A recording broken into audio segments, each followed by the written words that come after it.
J'ai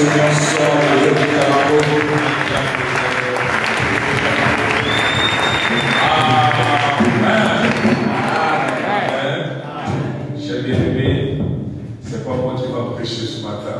Vous allez remarquer que ma voix est partie.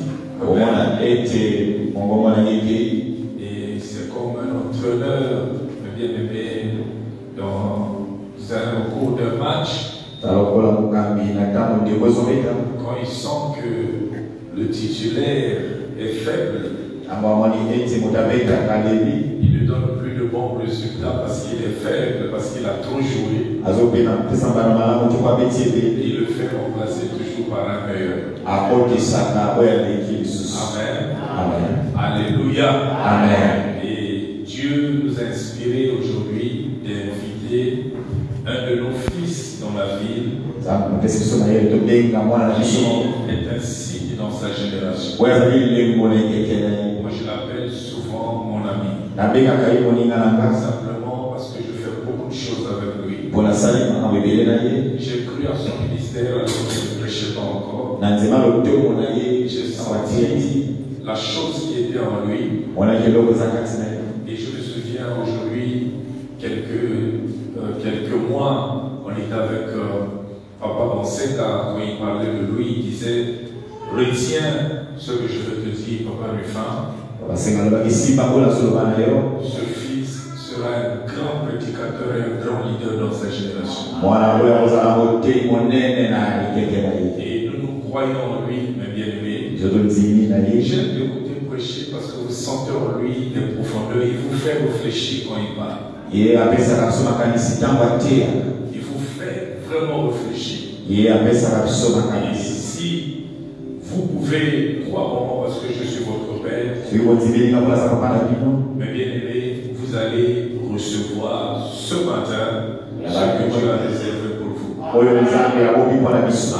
Amen. Et je peux encore ajouter ceci. Il est le seul dans sa génération qui va prendre pour la deuxième fois la chair ici à Brazzaville, chez Kouti. Le seul dans cette nation. C'est parce que nous nous croyons en lui. Moi, personnellement, j'aime l'écouter. Je vais appeler sur cette chair l'homme de Dieu. Je vais l'appeler Papa Jo. Papa Jo.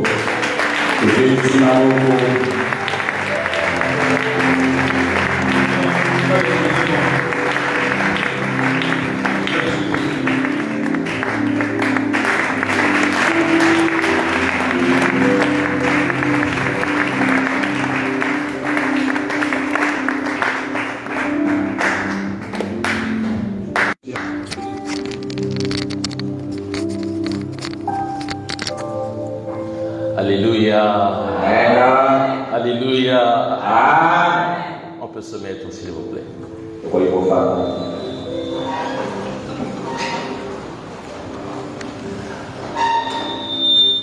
Avant d'arriver ici, j'avais très peur.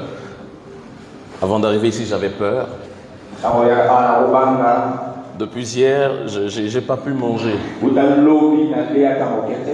Parce que je me disais, Seigneur, cette même chair,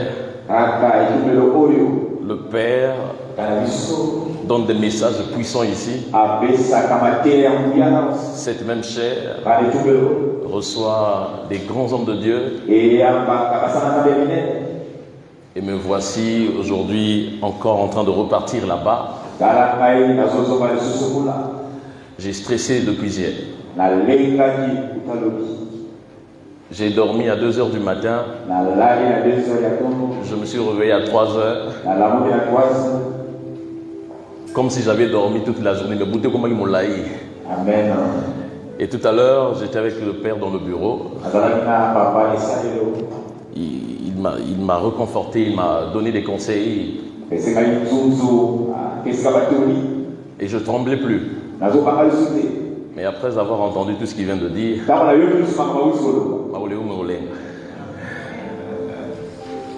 j'aimerais bénir le Seigneur. Pour moi, c'est une grâce. un grand privilège que de me tenir devant vous et savoir que dans ma génération, je suis la seule personne pour la deuxième fois à venir se tenir du haut de cette chaire. Je dis waouh. Je tiens vraiment à bénir le Seigneur pour la vie de Papa Rufin. Un homme que je ne comprends pas toujours. Deux fois sa colère, c'est dans le rire. Deux fois, il n'est pas content, mais il sourit quand même. Après un moment donné, je le vois basculer d'un air calme. Et ensuite, il te fait rire. Si bien que quand je passe des temps avec lui, si bien que quand je suis avec lui, je me demande, est-ce qu'Azo c'est vrai, toi Azo c'est est-ce qu'il en fait de sourire pour de vrai? Mais il m'a dit une chose ce matin. Il dit, je ne suis pas hypocrite. Quand je t'aime, je t'aime. Je sais que nous l'avons fait et nous le faisons toujours. Je n'ai que 2 mains. Mais la qualité des acclamations que j'ai réservées, en signe d'honneur et de respect.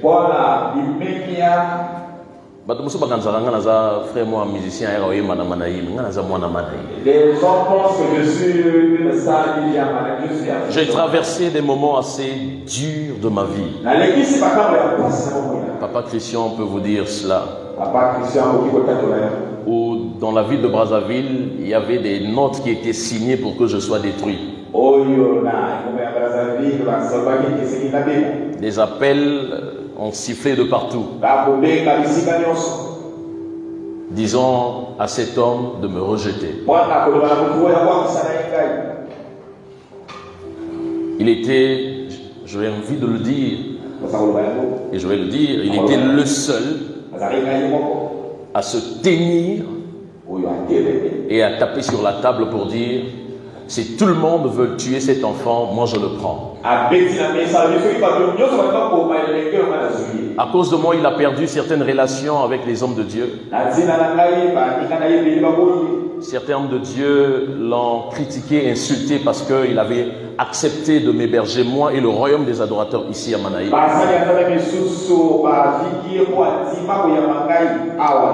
Et chaque fois quand je ne croyais plus en moi-même, il me disait, tu ne comprends pas, tu ne sais pas qui tu es toi. Si les gens te rejettent, moi je te prends. Avec ta boue, avec ta faiblesse, je te prends. Et si aujourd'hui beaucoup de gens m'apprécient, m'invitent par-ci, par-là, c'est parce que quelque part dans mon parcours, il y a eu un homme qui s'est tenu debout, qui n'a pas accepté de m'enterrer lorsque les autres m'enterraient. Yango botam na Brazzaville ba olobana ba olobana so bolo olobana nga non non viens na yo Rufin sonzo na yo sotala tika. Si tu viens me parler de Papa Rufin, je te dis laisse tomber. Mes enfants sont là. Beaucoup de gens sont déjà venus me voir pour dire mais comment tu trouves le gars là? Il a bondi église, a tombé les sous-sous. L'église l'a construit. Je lui ai dit Azala magicien. Qu'il soit magicien. Azala ndoki. Qu'il soit sorcier. Je m'en fous. Et Kalikate. Vous ne savez pas pourquoi certaines personnes, malgré les faiblesses, les défauts des personnes qui sont devant eux, acceptent de prendre des coups à leur place. Cet homme a su voir en moi plus loin que ce que je voyais de moi. Je suis allé à Pointe-Noire.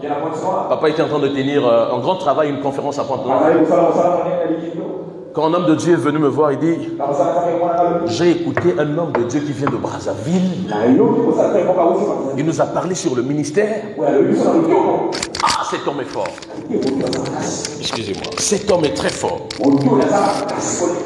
J'ai dit à cet homme, ouais, je le connais, c'est mon vieux. Il dit non. Dans un téléphone, on a vu un habit à la vie, on a des dégâts.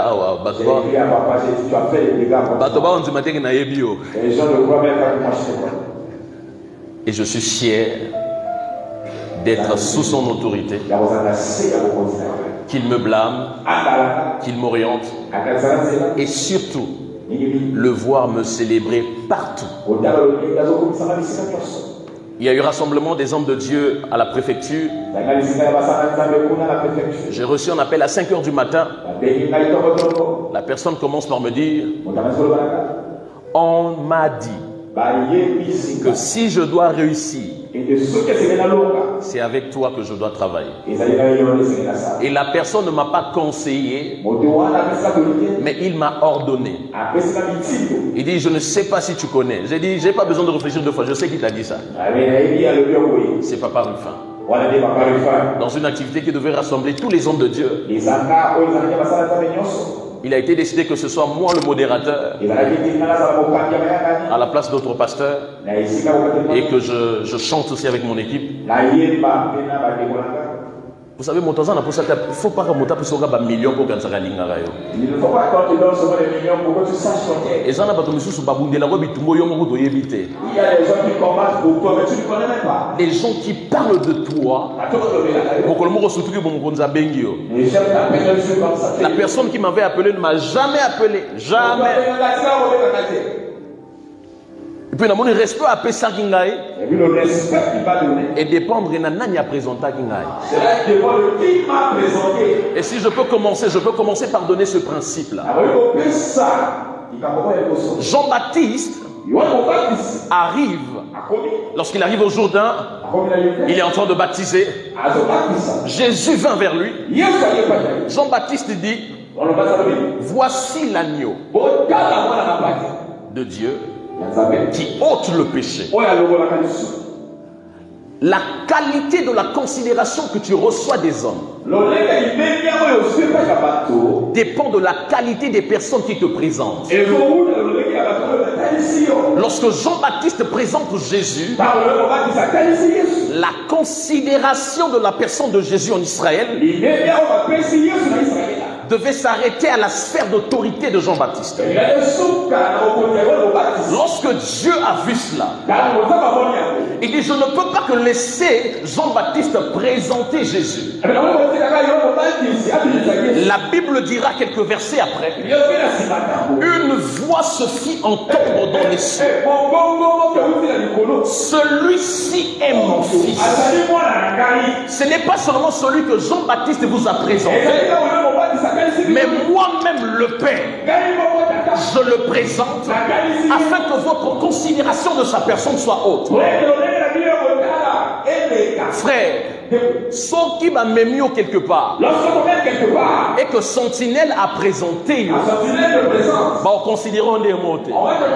Mais ce qui m'a mis quelque part, Mokonzi a présenté, respect n'a pas échangé. Le respect aussi va changer. Voilà pourquoi je prie ce matin au nom de Jésus.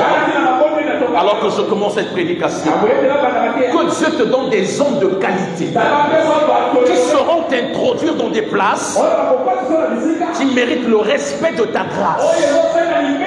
J'étais toujours le même frère Jaurès, celui qui chante ici à Brazzaville. Mais autrefois, je n'étais pas respecté comme ça. Mais lorsque cet homme m'a présenté à des hommes de Dieu, automatiquement, respect, considération, on verrait. Le respect qu'on a envers lui. Comme il faut affecter envers. On a affecté ce respect à mon égard. Alors, Manaïm, s'il vous plaît, je sais que nous avons nos cahiers en main. Est-ce qu'on peut déposer nos cahiers? Est-ce qu'on peut se mettre debout?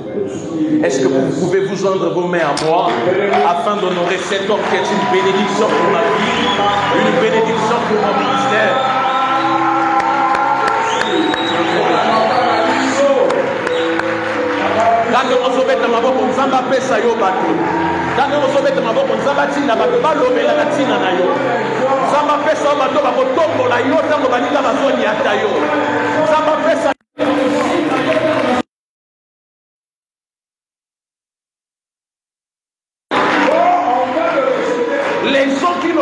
honte de devoir aller plus loin que eux-mêmes.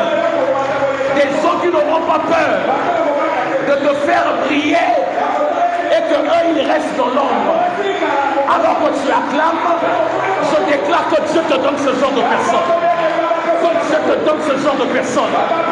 Au nom de Jésus. On dit Amen. Papa Rufin, je ne le dirai assez.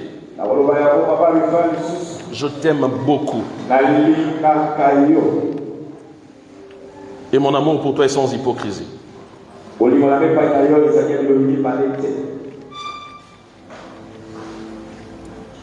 Et toutefois, tu sais que tu peux toujours compter sur ton fils que je suis.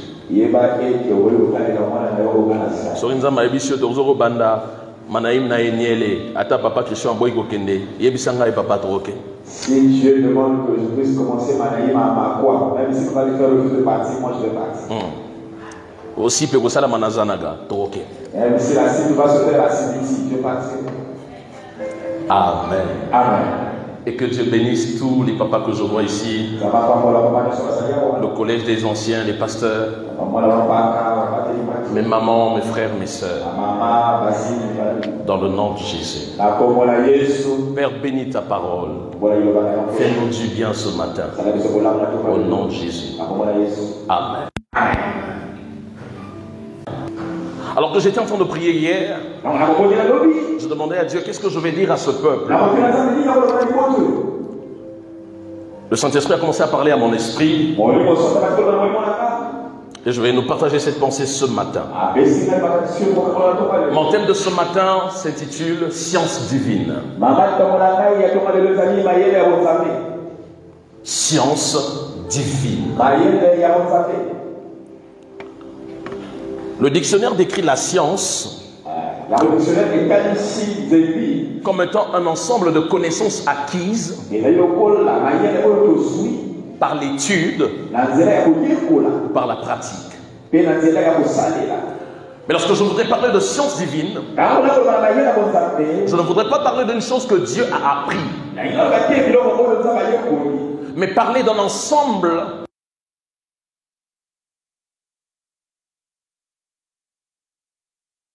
dans le fonctionnement divin, la capacité de Dieu à faire des choses de façon à être élevé au-dessus de la connaissance.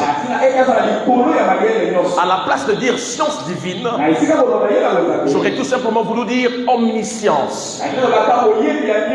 Parce que Dieu n'est pas limité dans le domaine de la science, mais Dieu se lève au-delà de toute science dans ce qu'on appelle l'omniscience. Et pour commencer, nous allons lire le livre de Luc chapitre 1, le verset 5 au verset 13. Et ensuite, nous lirons le verset 24 au verset 37. Luc chapitre 1, verset 5 au verset 13. Ensuite, nous lirons du verset 24 au verset 37. Du temps d'Hérode, roi de Judée, il y avait un sacrificateur nommé Zacharie, de la classe d'Abia. Sa femme était d'entre les filles d'Aaron et elle s'appelait Élisabeth. Tous deux étaient justes devant Dieu, observant d'une manière irréprochable tous les commandements et toutes les ordonnances du Seigneur. Verset 7. Ils n'avaient point d'enfants parce qu'Élisabeth était stérile. Ils étaient l'un et l'autre avancés en âge. Or, pendant qu'il s'acquittait de ses fonctions devant Dieu, selon le tour de sa classe, il fut appelé par le sort, d'après la règle du sacerdoce, à entrer dans le temple du Seigneur pour offrir le parfum. Je suis au verset 10. Toute la multitude du peuple était dehors en prière à l'heure du parfum. Alors un ange du Seigneur apparut à Zacharie et se tint debout à droite de l'autel des parfums. Zacharie fut troublé en le voyant et la frayeur s'empara de lui. Mais l'ange lui dit, ne crains point Zacharie, car ta prière a été exaucée. Ta femme Élisabeth enfantera un fils et tu lui donneras le nom de Jean. Est-ce que je peux annoncer de bonnes nouvelles à quelqu'un? Ta prière a été exaucée. Je suis en train de dire à quelqu'un, ta prière a été exaucée.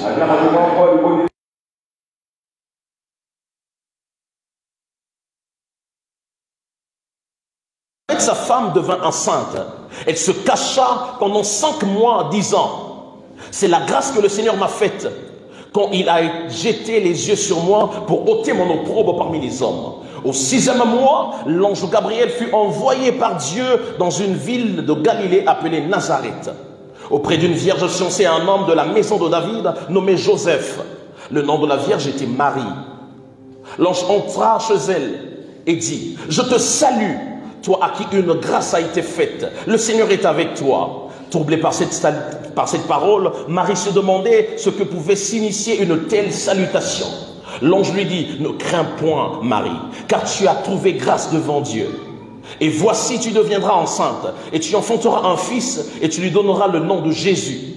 Il sera grand et sera appelé Fils du Très-Haut. Et le Seigneur Dieu lui donnera le trône de David son père. » Verset 33, « Il régnera sur la maison de Jacob éternellement, et son règne n'aura point de fin. » Marie dit à l'ange, « Comment cela se fera-t-il, puisque je ne connais point d'homme ?» L'ange lui répondit, « Le Saint-Esprit viendra sur toi, et la puissance du Très-Haut te couvrira de son ombre. C'est pourquoi le Saint-Enfant qui naîtra de toi sera appelé Fils de Dieu. Voici, Élisabeth ta parente a conçu, elle aussi un fils en sa vieillesse, et celle qui était appelée stérile est dans son 6e mois. » Verset 37, « Car rien n'est impossible à Dieu. » Amen.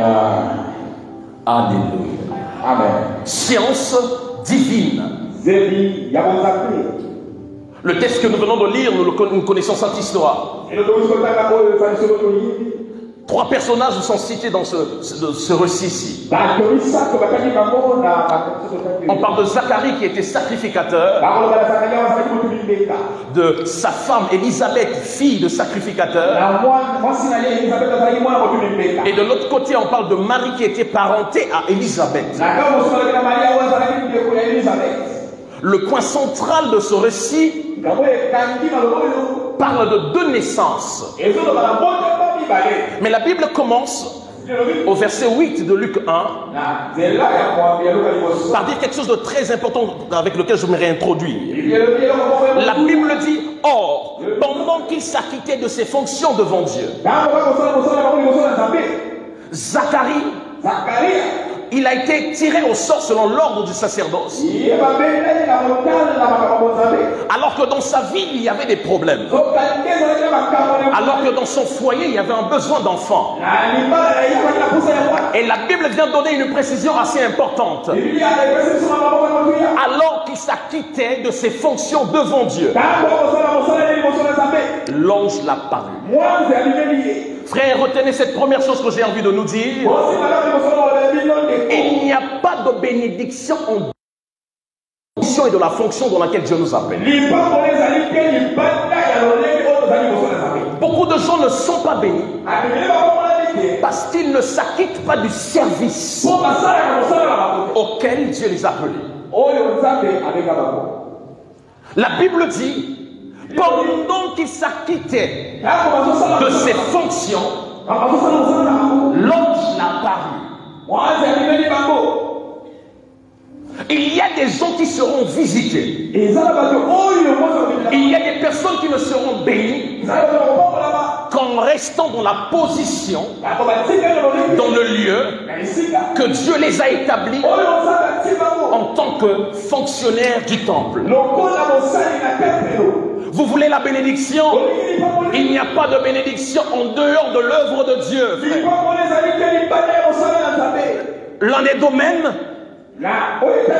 des domaines pour sécuriser sa bénédiction, c'est se mettre au service. Alors qu'il était en train de travailler pour Dieu, alors qu'il était en train d'exercer le ministère, l'ange l'a apparu.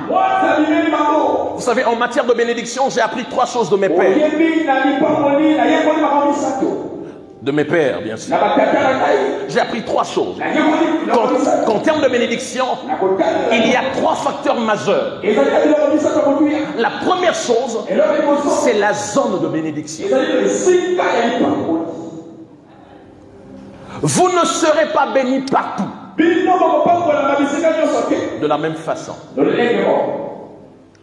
Un homme révélé, c'est un homme qui sait identifier sa zone de bénédiction.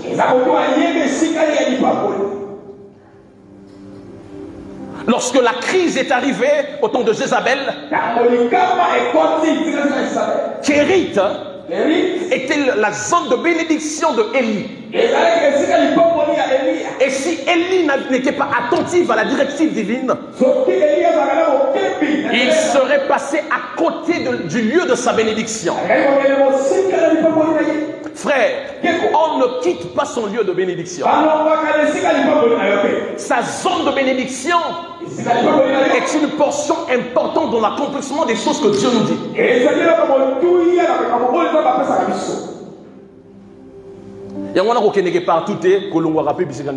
Ne va pas chercher la bénédiction partout. Je prie ce matin que Dieu nous ouvre les yeux afin que nous puissions identifier quelle est la zone de notre bénédiction. Donc, premier facteur entre ce qui est de la bénédiction, il y a la zone de bénédiction. Le deuxième facteur, c'est le domaine de la bénédiction. Après avoir identifié la zone de ta bénédiction, il te faudrait saisir le domaine de ta bénédiction. N'entre pas dans le couloir dans lequel Dieu ne t'a pas appelé, tu ne seras pas béni. Ne fais pas la chose que Dieu ne t'a pas demandé, tu ne seras pas béni.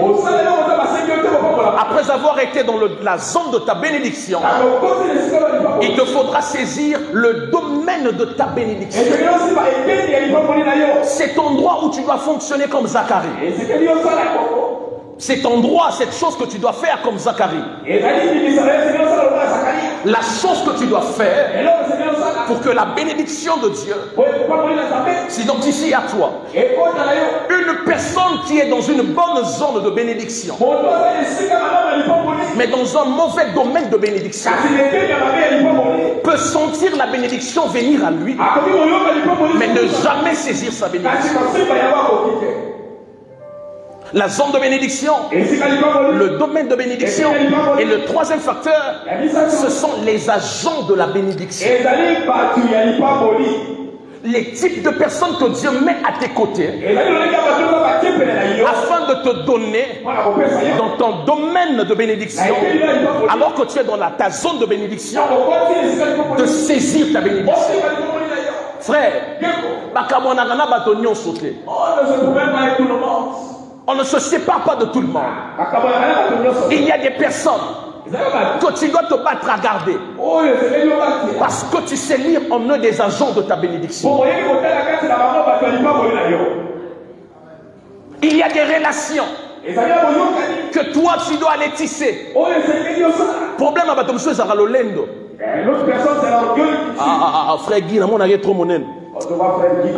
il est trop orgueilleux. Je ne peux pas. Mais pourtant, lorsque tu regardes le frère Guy, tu sais qu'il est un agent par rapport à la position et à ce qu'il est. Il peut être une stratégie favorable pour ta bénédiction. Ainsi, tu peux te retrouver dans ton domaine de bénédiction, mais ne pas avoir des agents, des canaux, des voies qui te donnent accès à saisir ta bénédiction. Et Zacharie, lui, il connaissait le domaine de sa bénédiction. Et il était en train de fonctionner là. Et la Bible dira plus tard que l'ange est venu à lui. L'ange est venu à lui et lui a donné la parole. Et plus tard, la parole de Dieu s'est accomplie. La Bible dira que Élisabeth est tombée enceinte. Elle est devenue enceinte. Elle s'est même sentie obligée de se cacher parce qu'elle était avancée en âge. Au verset 36, l'ange qui vient à Marie, il dit à Marie, voici Élisabeth, ta parente, est enceinte. Est-ce que je peux encore donner une bonne nouvelle à quelqu'un? Ce matin, Dieu est en train de visiter les familles. Le Dieu qui était sur Élisabeth est aussi venu sur Marie. C'est la même famille, le même Dieu, mais chacun dans sa saison de bénédiction et chacun dans sa saison de visitation. Est-ce que quelqu'un peut dire amen? Je vais donner une bonne parole. Je prie ce matin que la bénédiction de Dieu visite ta famille, que ceux qui sont ici et ceux qui sont ailleurs soient visités par Dieu et qu'un vent de bonnes nouvelles descende dans ta famille, que Dieu apporte de bonnes nouvelles dans ta famille afin d'opérer des changements au nom de Jésus. Que celui qui a dit amen, que cela soit son partage. Il dit à Marie, tu seras enceinte. Marie dit, je suis vierge. Ça ne peut pas se faire. L'ange lui dit, attends, je t'explique. Élisabeth, ta parente, est enceinte. Attends, qu'est-ce que ça a à voir? Moi, je suis vierge. Je ne connais pas d'homme. Je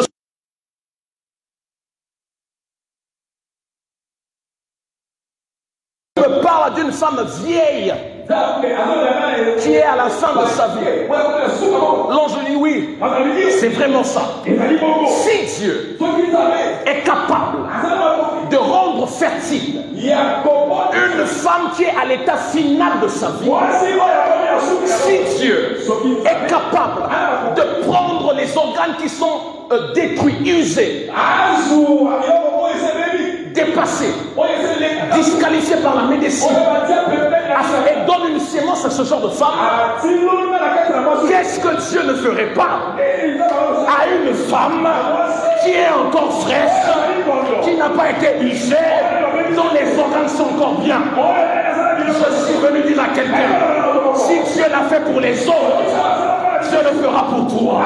Si Dieu l'a fait pour ceux qui n'ont pas de diplôme, Dieu le fera pour toi qui as des diplômes. Si Dieu l'a fait pour ceux qui n'ont pas de mari, Dieu le fera pour toi qui es dans un mariage. Si Dieu l'a fait pour ceux qui n'ont pas de pieds, Dieu le fera pour toi qui as des pieds. Mon frère, Dieu, il n'est pas seulement le Dieu qui fait lorsque tout va bien. Nous avons là deux époques. Nous avons deux époques, deux générations. Marie, qui est la génération du commencement. Élisabeth, qui est la génération de la fin. Mais ce que j'aime avec notre Dieu, il n'est pas seulement l'alpha, il est aussi l'oméga. Il n'est pas seulement le Dieu qui commence, il est aussi le Dieu qui achève la fin. Écoutez-moi, dans la Bible, les évangiles nous présentent trois cas. Trois cas de résurrection. Le premier cas, c'est Jésus qui va ressusciter la fille du centenier, du chef de la synagogue, Jairus. On vient appeler Jésus pour dire que la fille de Jairus est morte. La Bible dit que Jésus s'est rendu dans leur maison. Est-ce que Manaïm peut dire avec moi dans leur maison? Faisons-le bien, dans leur maison. Cette fille était morte à la maison. Et Jésus arrive, alors que le problème est encore à la maison. Lorsque Jésus arrive, il règle le problème, il ressuscite la fille à la maison. Et quand vous avancez plus tard, l'évangile présente un deuxième cas. L'autre cas n'était plus le cas de la maison, c'était maintenant le cas du chemin. Le fils de la veuve de Naïm. Et il était le fils unique de cette femme. Pour Jairus, la fille était morte à la maison. Jésus l'a ressuscité à la maison. Mais le cas de la femme de Naïm, Ce n'était plus à la maison. Ils avaient déjà quitté la maison. Ils étaient maintenant sur le chemin. Sur le chemin, Jésus vient, les rencontre. Il dit, je règle les problèmes à la maison, mais je peux aussi régler les problèmes lorsque c'est déjà sur le chemin. Et la Bible dira, Jésus a ressuscité cet enfant. Il y avait là maintenant deux cas. Alpha à la maison, Emmanuel sur le chemin. Et il y a un troisième cas. La Bible me parle de Lazare. Lazare qui n'était plus à la maison. Lazare qui n'était plus sur le chemin. Il était déjà dans la dimension finale. Il était déjà dans le tombeau.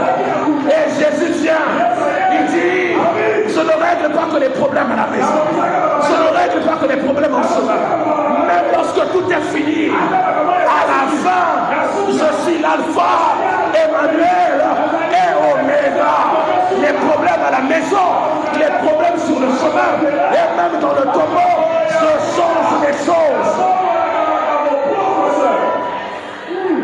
Je prie ce matin. Je ne sais pas quelle est la dimension de ton problème. Mais je sais une chose. Mon Dieu est Alpha et Emmanuel et Oméga. Il fait à la maison. Il fait sur le chemin. Et il fait lorsque tout est déjà arrêté. Voilà pourquoi je déclare sur la vie de quelqu'un ce matin. Quelle que soit la dimension de ton problème, que Dieu entre dans ton histoire et change les données au nom de Jésus.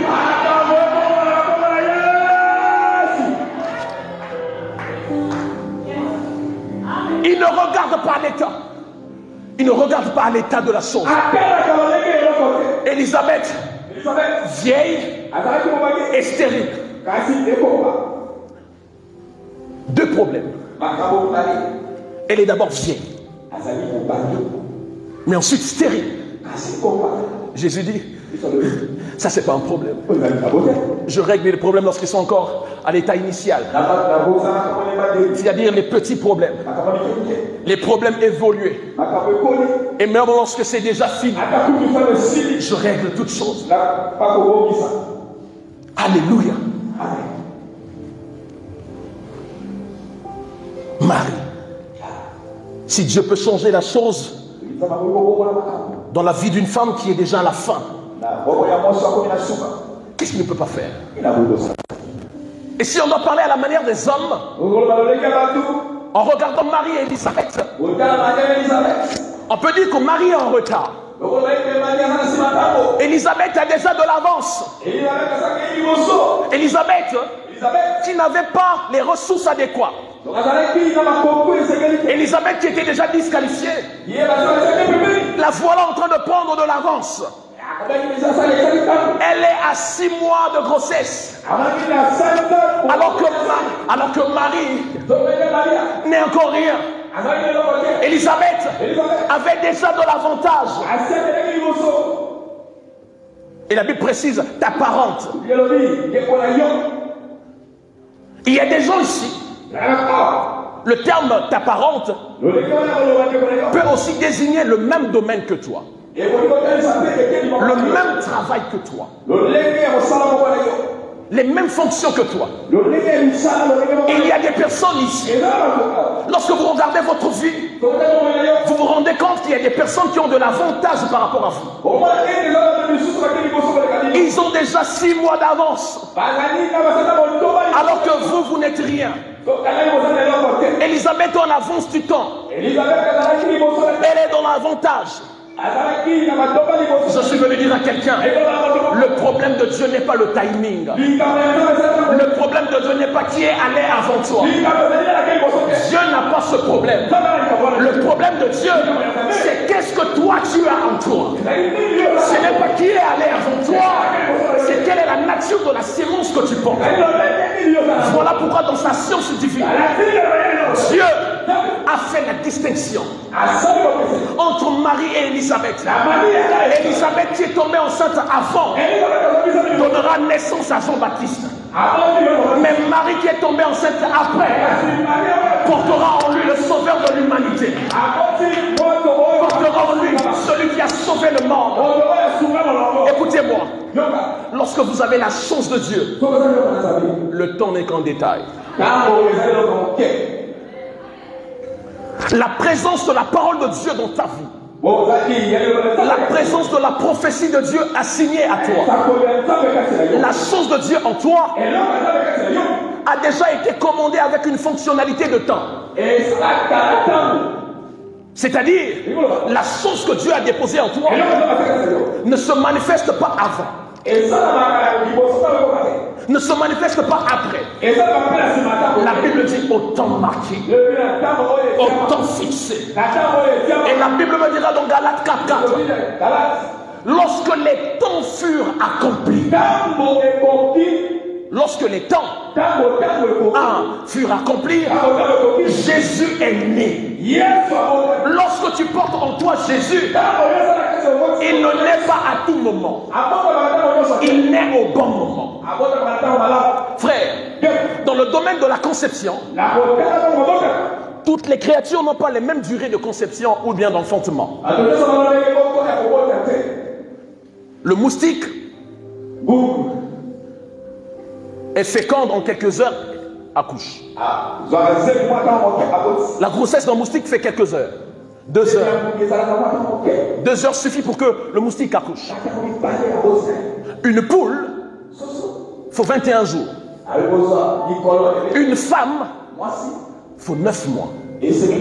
Mais dans la nature, il y a un animal qu'on appelle l'éléphant.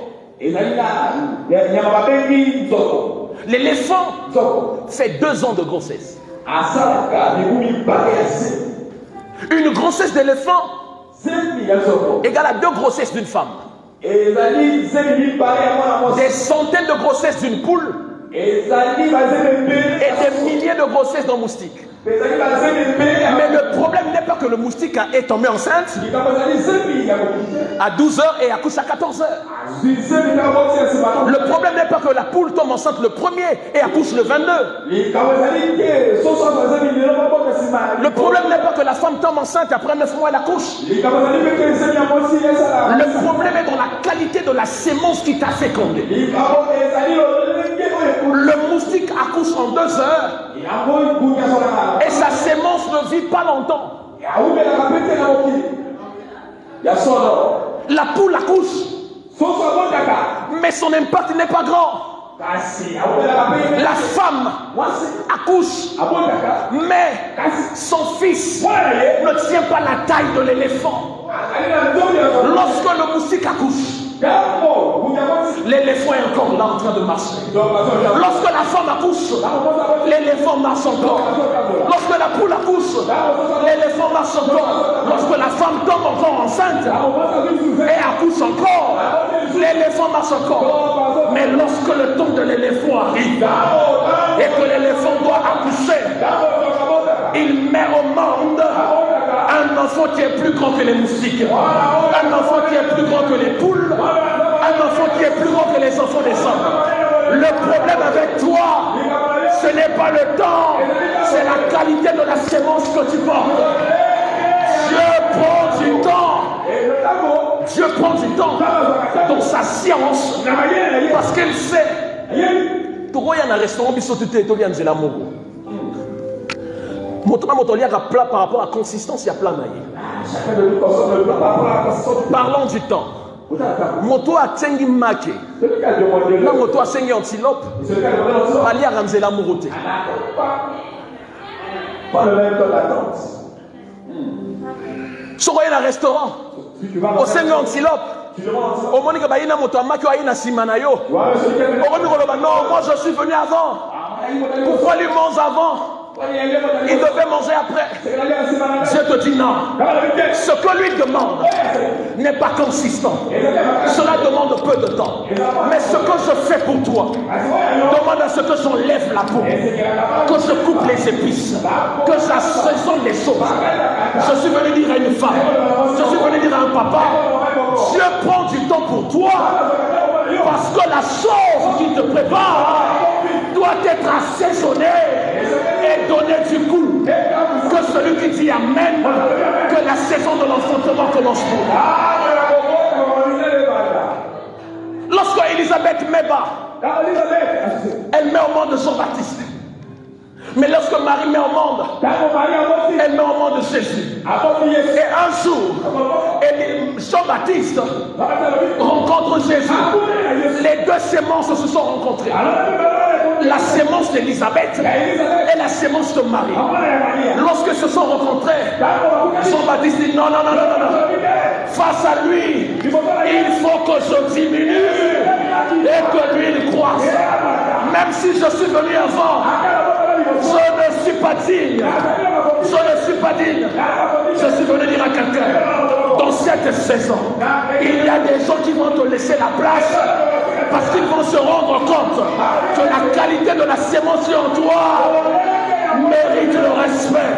Je prie au nom de Jésus que la saison de la distinction, de la révélation et de la manifestation arrive dans ta vie au nom de Jésus.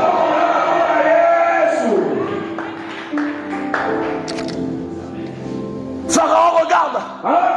Il dit qui d'autre si ce n'est toi, Joseph? Bah ouais, bah qui prison avant yo.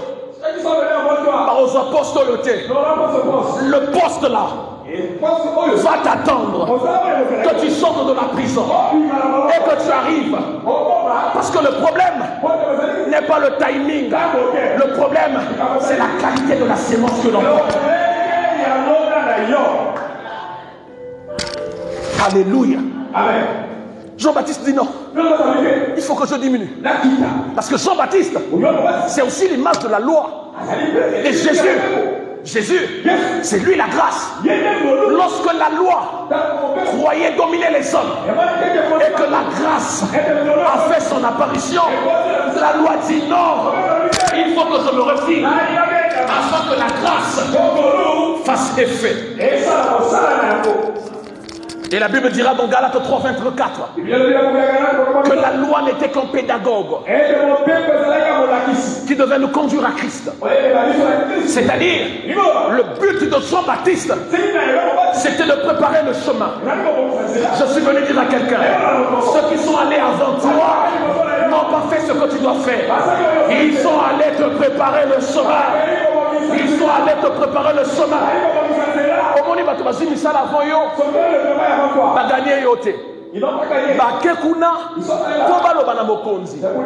J'ai mon frère qui est plus intelligent que moi, qui mérite ce poste. Et ça, c'est la stratégie de Dieu. Chaque fois que Dieu veut introduire un homme dans sa destinée, il envoie pour cet homme une voix.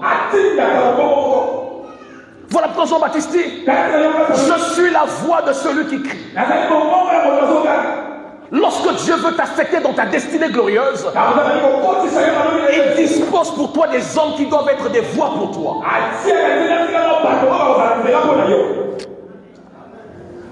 Deux fois lorsque tu te regardes, tu te dis, mais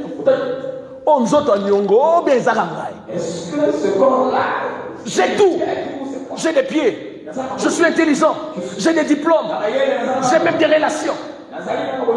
Mais qu'est-ce qui se passe? Rien ne marche. Et Dieu te dit, calme-toi. Calme-toi.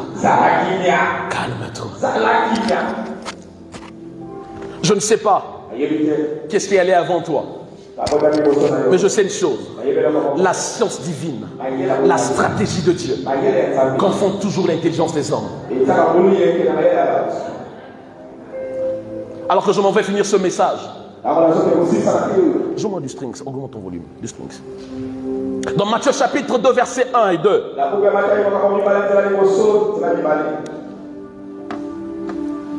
la Bible dit ceci. Jésus étant né à Bethléem en Judée, au temps du roi Hérode, voici les mages d'Orient arrivèrent à Jérusalem et dirent, où est le roi des Juifs qui vient de naître? Car nous avons vu son étoile en Orient et nous sommes venus l'adorer. Amen. Amen. On parle de la naissance de Jésus toujours. On dit que Jésus est né à Bethléem, en Judée. Et voici des mages d'Orient qui sont venus à Jérusalem poser la question: où est le roi des Juifs qui vient de naître? Car nous avons vu son étoile et nous sommes venus pour l'adorer. Vous savez, les chercheurs de la Bible, les étudiants, les scientifiques de la Bible disent qu'à cette époque-là, pour quitter l'Orient jusqu'à Jérusalem, il fallait 11 mois de voyage. Est-ce que tu peux dire avec moi 11 mois? Il fallait 11 mois de voyage. Or, la durée normale de la grossesse, c'est 9 mois.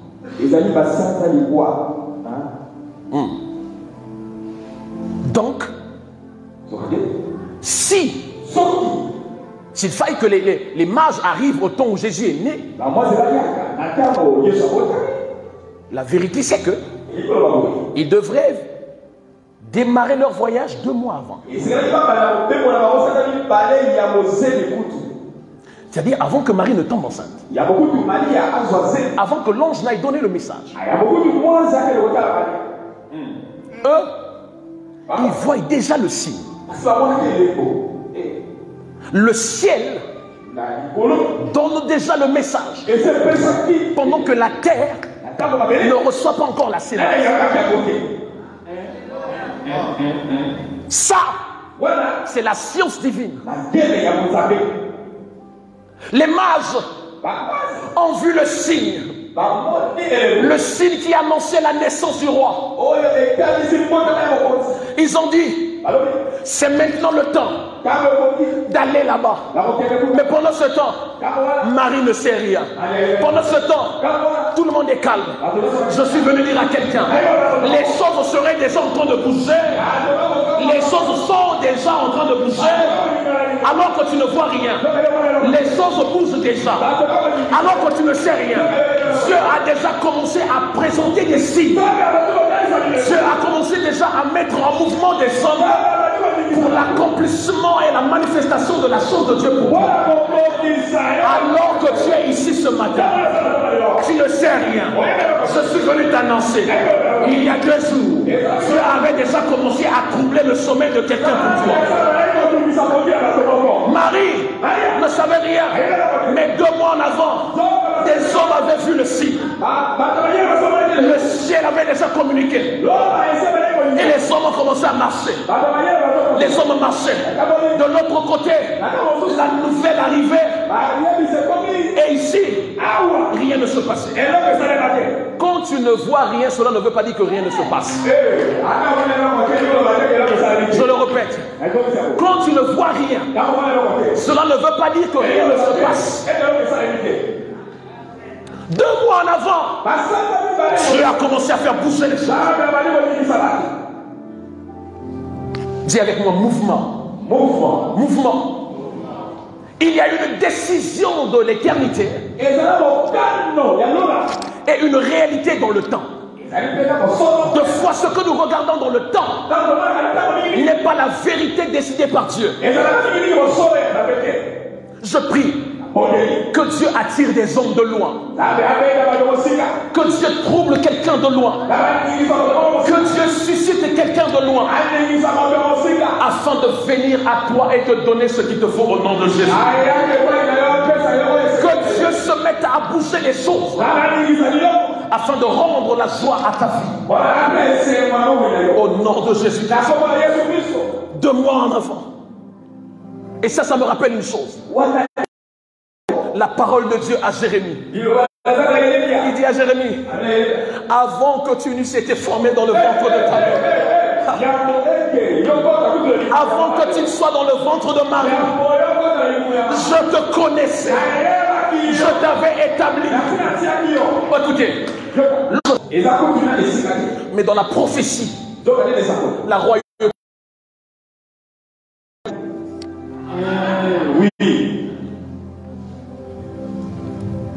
Avant que tu n'eusses été formé dans le ventre de ta mère. Je suis venu dire à quelqu'un: Nzamba Yebio.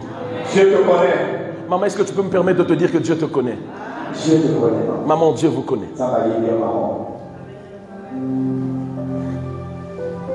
Parce que pendant que je prêche et que je regarde dans votre direction, je sens la tristesse dans mon cœur. Je sens la tristesse. Et je sens cette parole pour vous. Je te connais.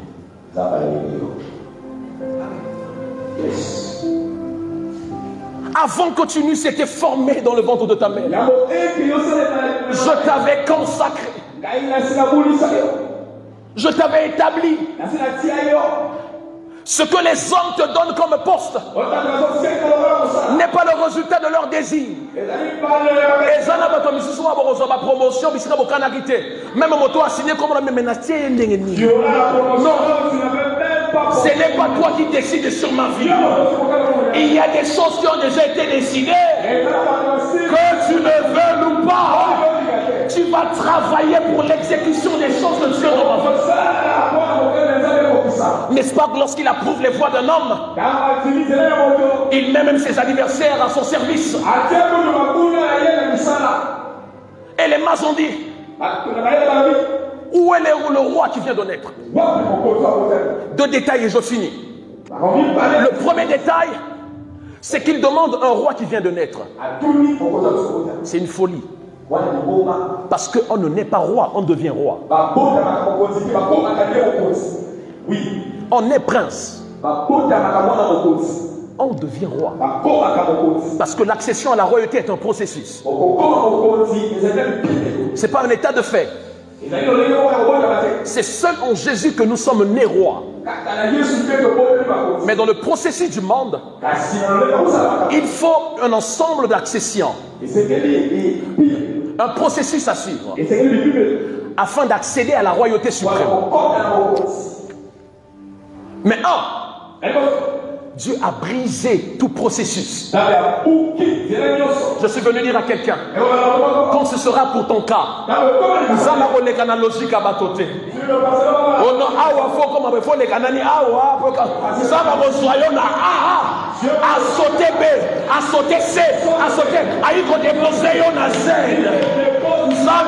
faciliter aux tâches. Où est le roi? Il n'a pas eu besoin de passer par la principauté. Il est devenu automatiquement roi. Parce que la vérité de Dieu brise le processus des hommes.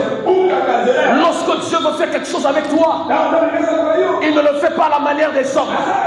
Il commence comme Dieu, il évolue comme Dieu et il clôture comme Dieu. Alléluia. Où est le roi des Juifs? Parce que dans la science divine, Dieu sait nous donner l'identité de notre futur. Dieu ne t'appelle pas du nom de ta réalité. Dieu appelle toujours ses hommes par le nom de sa vérité. Voilà pourquoi lorsqu'il rencontre Gédéon, Gédéon qui est le plus petit, qui est le plus faible et qui est de la plus petite famille, lorsque Dieu le regarde, alors qu'il n'a pas encore combattu, Dieu l'appelle déjà vaillant héros. Seigneur, je n'ai pas combattu, je n'ai même pas de force. Comment tu peux m'appeler vaillant héros? Parce que Dieu ne t'appelle pas du nom de ta réalité, mais Dieu t'appelle du nom de la vérité qui est établie en toi. Je prie que le nom de ta vérité soit révélé au nom de Jésus.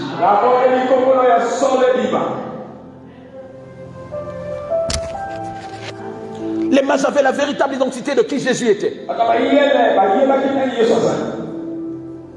Le bébé Jésus n'était pas un simple bébé. Parce que ça c'est la stratégie de Dieu, la science divine. Dieu cache des choses. Comment on a été, c'est un trompe-l'œil. Et sa stratégie pour que ça soit battu. Aujourd'hui, on n'a pas mbabokeba. Et ça trompe-l'œil. Ozo kansake boya comme na ménopause keba ba mapasa 6 ba robima wana eza stratégie ya nzambe. Ozo kansaka sana moto liboso ta okeli boso te keba nzamba yebo sala makambo na ye. Dieu est capable de faire ce qu'il peut faire. Un jour j'ai entendu le bishop dire ne néglige personne dans la vie. Je dirige une école aujourd'hui. 60% de mes partenaires à l'école sont des enfants que moi-même j'ai encadrés qui n'étaient rien. Et quand tu les regardes aujourd'hui, ils sont encore rien. Ils sont étudiants. Mais c'est avec ces personnes-là. Dernièrement, le père est venu bénir notre site à l'école. Nous payons une maison de 250 000 francs. Mais avec des gens, quand tu regardes, tu dis, il y a un ça va s'enfronter. Et j'ai appris que dans la vie, il ne faut pas négliger quelqu'un. Ne méprise pas Jésus parce qu'il est né parmi les brebis.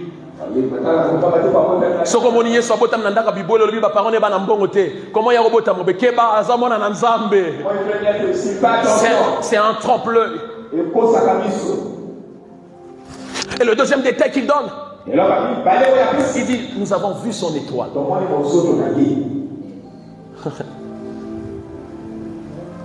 Vous savez, la stratégie du diable, c'est de nous laisser rester des étoiles, mais de retirer de notre étoile l'éclat. Beaucoup disent que je suis une étoile. Beaucoup nous disons que nous sommes des étoiles. Mais le problème avec l'étoile, c'est l'éclat. Lorsque l'étoile perd son éclat, il perd son identité d'étoile. Il y a beaucoup de gens, vous avez tout ce qu'il faut, mais vous ne brillez pas. Pourquoi? Parce que le diable a volé l'éclat. Il y avait plusieurs étoiles dans le ciel, mais la chose qui permettait d'identifier autrement l'étoile du Christ, c'était l'éclat, selon que la prophétie le disait de lui. Il y a des personnes qui sont remplies de talent. Lorsque tu regardes sa vie, tu dis non, José, avec tout ce qu'il a, il ne peut pas rester comme ça. Il a le potentiel, il a des grâces. Mais pourquoi il ne va pas de l'avant? Parce que la stratégie du diable, c'est de laisser des étoiles être positionnées, mais de voler l'éclat. Je prie ce matin au nom de Jésus, que tout celui qui a volé l'éclat de ton étoile te le rende au nom de Jésus. Et que Dieu te donne en plus. Que Dieu redonne à quelqu'un l'éclat de son étoile. Que Dieu redonne à quelqu'un l'éclat de son étoile. Dans le nom de Jésus-Christ. Alors que je suis en train de prier, est-ce qu'on peut se mettre debout? Est-ce qu'on peut se mettre debout? Est-ce qu'on peut lever nos mains?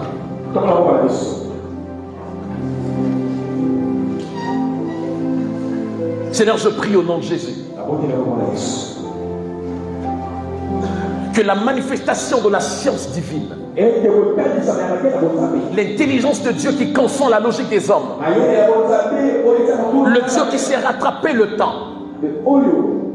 le Dieu qui s'est rattrapé le temps, le Dieu qui s'est passé outre les processus des hommes, le Dieu qui sait faire la différence et la distinction, le fasse pour nous ce matin.